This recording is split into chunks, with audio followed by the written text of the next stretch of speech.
બટાકા નગરી તરીકે પ્રખ્યાત ડીસા નગરીમાં મહાત્મા ગાંધીજીની છાપવાળી નકલી નોટોની ફેક્ટરી પકડાઈ.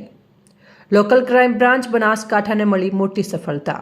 પીએસઆઈ એસ.જે. પરમારની ટીમે ડીસા રૂરલ પોલીસ સ્ટેશન વિસ્તારના મહાદેવિયા ગામના રાયમલસિંહ બનેસિંહ પરમાર એટલે કે દરબારના ખેતરમાં આવેલ રહેણાંક મકાનમાં બનાવેલ ભોયરામાં ડુપ્લિકેટ ખોટી ભારતીય બનાવટની ચલણી નોટો છાપવાની ફેક્ટરી પકડી પાડી છે.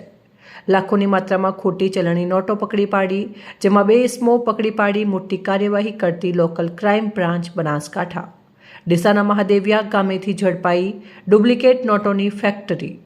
એલસીબી પોલીસે ડુપ્લિકેટ નોટો છાપનાર 2 આરોપીઓની અટકાયત કરી. અંદાજિત લાખો રૂપિયાની ડુપ્લિકેટ નોટોનો મુદ્દામાલ જપ્ત કરાયો. રાયમલસિંહ પરમાર એટલે કે દરબાર નામનો વ્યક્તિ ફેક્ટરી ચલાવતો હોવાનું સામે આવી રહ્યું છે. લોકલ ક્રાઇમ બ્રાન્ચ બનાસકાંઠા જિલ્લાના ડીસા તાલુકાના મહાદેવિયા ગામમાં નકલી નોટો બનાવતી ફેક્ટરી પર દરોડા પાડતા 40 લાખથી વધુની નકલી નોટો જપ્ત કરાઈ અને 2 ઇસમોને પકડી પડાયા.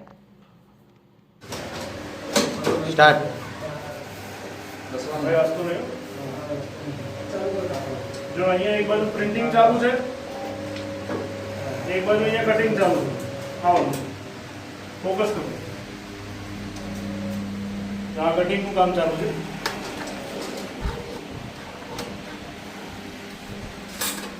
આ નોટો બધી આ કટિંગ કરીને તૈયાર કરી છે, ડુપ્લિકેટ નોટ.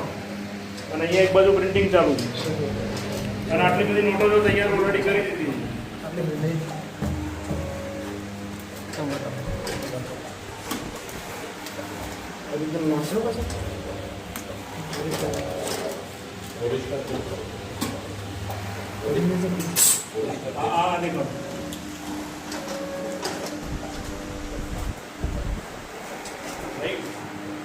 देखो एक बार खाली